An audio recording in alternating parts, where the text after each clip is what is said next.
नमस्कार, अमर उजाला.com देख रहे हैं आप। मैं हूं आपके साथ पल्लवी और इस वक्त हमारे साथ दो बेहद ही खास मेहमान जुड़े हुए हैं। हमारे साथ हैं वरिष्ठ पत्रकार विनोद अग्निहोत्री जी और वरिष्ठ पत्रकार मिहिर रंजन जी। बहुत बहुत स्वागत है आपका। तो चलिए, सबसे पहले एक सवाल जो लगातार इन दिनों राजनीतिक गलियारों में गूंज रहा था कि राहुल गांधी का पॉलिटिकल फ्यूचर क्या होने वाला है, यानी राहुल गांधी के लिए आगे राजनीति का द्वार कैसा होगा। तो सबसे पहले यही सवाल मैं विनोद अग्निहोत्री जी से जानना चाहूंगी। विनोद जी, राहुल गांधी का पॉलिटिकल फ्यूचर कैसा लगता है आपको आने वाले दिनों में? देखिए, राहुल गांधी का जो राजनीतिक भविष्य है, मुझे तो उसमें कोई संदेह नहीं लगता। जमानत मिल गई, अब सुनवाई उसकी 13 अप्रैल को होगी और उसके बाद अब अगर अदालत से उनकी सजा स्टे हो जाती है, कन्विक्शन का स्टे हो जाता है, आरोप मतलब अपराध, तो जाहिर है उनकी सदस्यता भी वापस मिल जाएगी उनको और उनको घर भी मिल जाएगा और राजनीति भी आगे चलेगी। अगर मान लीजिए उनकी सज़ा कम हो गई और कन्विक्शन बना रहा तो भी सदस्यता वापस हो जाएगी। और तीसरी स्थिति है कि अदालत मान लीजिए जैसा कि लोअर कोर्ट का फैसला है उसी को बरकरार रखे, तो राहुल गांधी उसके बाद हाई कोर्ट जाएंगे। हाई कोर्ट का विकल्प है, फिर वहाँ से यही तीनों स्थितियाँ रहेंगी, फिर उसके बाद सुप्रीम कोर्ट में। तो एक तो कानूनी लड़ाई हो गई, लेकिन जब तक ये लड़ाई चलेगी तब तक राहुल गांधी लगातार बाहर बोलते रहेंगे। और राजनीति का मतलब खाली पार्लियामेंट का चुनाव और यही अकेले नहीं होता, ये उसका एक हिस्सा होता है। महात्मा गांधी तो कोई चुनाव नहीं लड़े थे, लेकिन देश में सबसे बड़े आदमी जो है राजनीति के सबसे बड़े महारथी वही माने जाते हैं। बहुत सारे लोग कई नेता ऐसे रहे जिन्होंने अपने को चुनावी राजनीति से बाहर रखा, लेकिन उनकी भूमिका जो है बराबर बनी रही। तो दोनों स्थितियों में राहुल गांधी अगर अदालत से जीत जाते हैं तो विजयी मुद्रा में राजनीति करेंगे, और अगर अदालत से उनको राहत नहीं मिलती है तो शहीदी मुद्रा में राजनीति करेंगे। तो मुझे तो इन दोनों मुद्राओं में से कोई ना एक मुद्रा तो उनको मिलेगी। बिल्कुल मिहिर जी, लेकिन जिस तरीके से देखा जाए राहुल गांधी की छवि इन दिनों भारत जोड़ो यात्रा में बहुत अलग दिखाई दे रही थी। माना भी जा रहा था कि अब एकदम नए तेवर के साथ राहुल गांधी दिखेंगे, लेकिन जो तेवर उन्होंने यात्रा के दौरान दिखाया वो सब मटिया मेट होता हुआ नजर आ रहा है। नहीं, देखिए, किसी एक घटना और एक चीज़ से आप कह दें कि छवि और तेवर मटिया मेट हो रहा है, ऐसा मैं नहीं मानता। नेता का काम होता है अपना काम करना और अपना मैसेज जनता तक पहुंचाना, और जो उसका विरोधी पार्टियां होती हैं उसका काम होता है उसको कट करना। वो जो चीज़ बताना चाह रही है वो ना जाए, बल्कि जनता तक वो मैसेज पहुंचे जो मैसेज विपक्षी पार्टी देना चाहती है। अगर सत्ताधारी है तो विपक्ष है तो सत्ताधारी पार्टी। आपने भारत जोड़ो यात्रा का जिक्र किया, तो राहुल जी उसमें बताने की कोशिश कर रहे थे। उन्होंने कन्याकुमारी से लेकर कश्मीर तक गए और उनका था कि भारत जोड़ो यात्रा उसके पॉलिटिकल जो भी अपना वो कर रहे थे, लेकिन चर्चा में कौन सी चीज़ आई ज़्यादा? उनकी टी शर्ट आ गई। बिल्कुल। उनकी राजस्थान में उस टाइम पर जो भी पॉलिटिकल थोड़ा ऊपर डाउन हो रहा था, ये और राहुल गांधी जी के लिए चुनौती ये है कि आप जिस पर्पस जिस मकसद से जो काम कर रहे हैं, जनता के बीच में मैसेज वो जाए, न कि वो मैसेज जाए जो आप देना नहीं चाहते हैं। राहुल गांधी कहीं से नहीं देना चाहते होंगे कि राजस्थान में उनकी पार्टी के अंदरूनी इंटरनल जो कुछ भी चल रहा हो, इस मकसद से उन्होंने भारत जोड़ो यात्रा नहीं शुरू की होगी। ना ही उन्होंने ये सोचा होगा कि मैं पार्टी में जब मैं यात्रा करूंगा तो मेरे कपड़े को लेकर इतनी चर्चा होने लगेगी। तो उस चीज़ को काउंटर करना, उस चीज़ के नैरेटिव को पीछे रख के अपने नैरेटिव को आगे करना, ये राहुल गांधी जी के लिए सबसे बड़ी चुनौती आज के डेट में है। अब देखिए, इसी का मैं उसमें ऐड करना चाहूँगा। अभी गुलाम नबी आज़ाद साहब की किताब आई, उस किताब में अब कांग्रेस में इतने साल रहे, उन्होंने न जाने मतलब सालों कितनी मीटिंगें, कितनी चीज़ों के हिस्सा रहे, साक्षी रहे, लेकिन पूरा उस किताब को अगर आप देखें, जो एक्सपर्ट में देख पाया, पूरा टारगेट राहुल गांधी है। बिल्कुल। अब क्या है कि अभी विपक्ष के रडार पे, अगर सबसे सत्ता के रडार मतलब जो सत्ताधारी पार्टी, कांग्रेस का विरोधी पार्टी, हाँ, वो सब के सब उनकी एक ही कोशिश होगी, भाई कांग्रेस में अटैक करने के लिए कौन है, किसकी आप आलोचना करें, किसको न्यूट्रल? राहुल गांधी को। तो हर तरफ से लोग कर रहे हैं, उसमें कोई भी किसी तरह से करता है तो वो चाहते हैं इनकी इमेज थोड़ी सी डाउन हो, कम हो। लेकिन राहुल गांधी का भी एज देखिए और बाकी चीज़ों को देखिए तो उनके पॉलिटिकल करियर को कुछ नहीं है।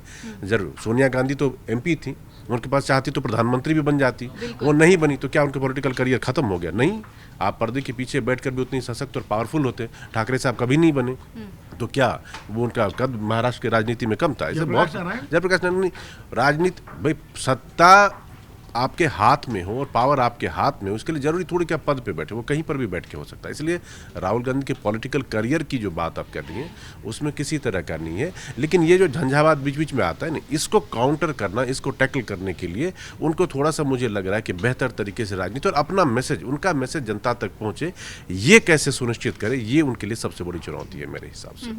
एक सवाल, चूंकि जिस तरीके से देखा जाए तो राहुल गांधी लगातार प्रधानमंत्री मोदी पर निशाना साध रहे हैं, अभी भी बोल रहे हैं। वो उन्होंने ये भी कहा कि सांसदी भले चली जाए, मैं बोलना नहीं छोड़ूंगा।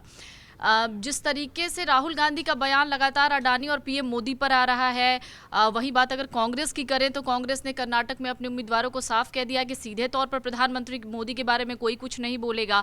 तो क्या कांग्रेस कंफ्यूज है, क्योंकि राहुल गांधी की लाइन एंड लेंथ अलग है, कांग्रेस की लाइन लेंथ अलग चल रही है? ना कांग्रेस कंफ्यूज है ना राहुल गांधी कंफ्यूज हैं। दोनों की भूमिकाएं अलग अलग हैं।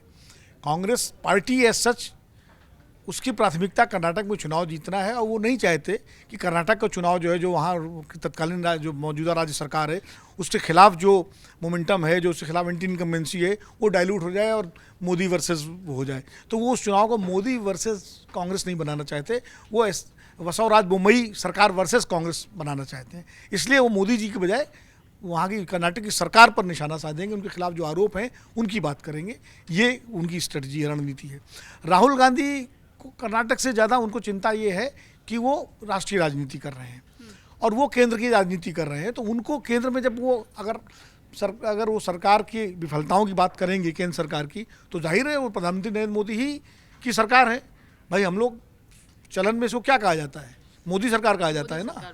अब तो भाजपा सरकार भी कोई नहीं कहता, एनडीए सरकार भी नहीं कहता, मोदी सरकार कहा जाता है। तो जब मोदी सरकार कहा जाता है तो हमला निशाना भी राहुल गांधी नरेंद्र मोदी जी पर ही करेंगे और राहुल गांधी के सारे विपक्ष मोदी जी पर निशाना लगाते हैं क्योंकि मोदी सरकार है।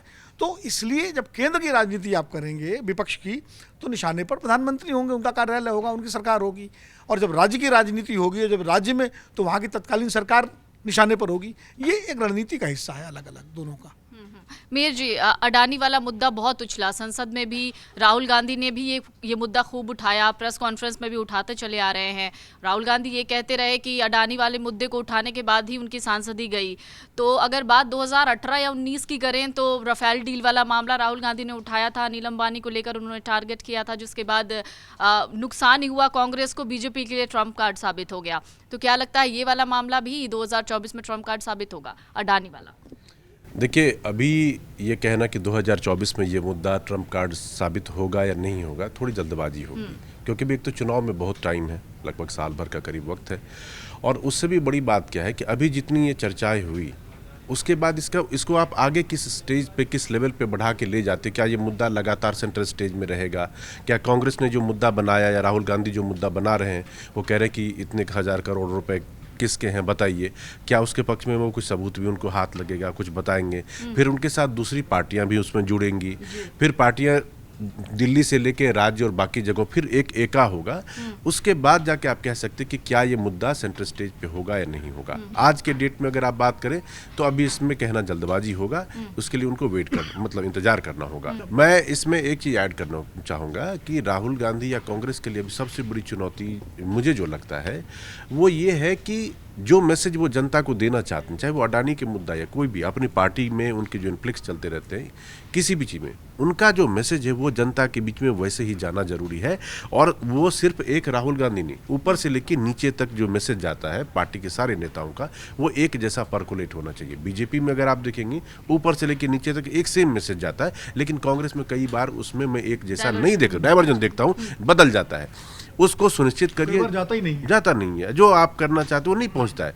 भाई एक चीज प्रधानमंत्री जी या बीजेपी के बड़े नेता ने कहा, आप देखिए कितनी तेजी से आपके पास पहुंचेगा, लेकिन आपने जो बात कही, आपने जो काम किया, क्या वो उतनी तेजी से पहुंचता है? तो आप उस पे आपको काम करना पड़ेगा कि आपका मैसेज, आपका विजन, आपकी बात जनता के बीच में जाए और जनता के दिल को छुए, तभी तो जनता आपके पास आएगी। 2024 का चुनाव राहुल गांधी के नेतृत्व में कांग्रेस लड़ेगी? देखिए, पहले तो मैं एक बात कहूँ, जो बार बार ये कहा जाता है कि 2019 में राहुल गांधी ने राफेल का मुद्दा उठाया, वो उल्टा पड़ गया और नुकसान हो गया। दरअसल 2019 का चुनाव विभिन्न परिस्थितियों में हुआ था। वो चुनाव किसमें?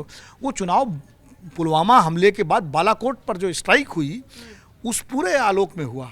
और उसके बाद जो राष्ट्रवाद का जो ज्वार उठा देश में, उसने सारे डायनेमिक्स बदल दिए और सारे मुद्दों को गौड़ कर दिया। अगर राफेल का मुद्दा राहुल गांधी नहीं उठाते मान लीजिए 2019 में, तो क्या कांग्रेस सरकार बन जाती, क्या कांग्रेस जीत जाती? जो लोग कहते हैं उसका नुकसान हुआ, उसका नुकसान हुआ, इनका ये सब देखिए, अब चौकीदार चोर है का नारा मान लीजिए लोग कहते हैं, ये सब खाने में अचार की तरह होते हैं।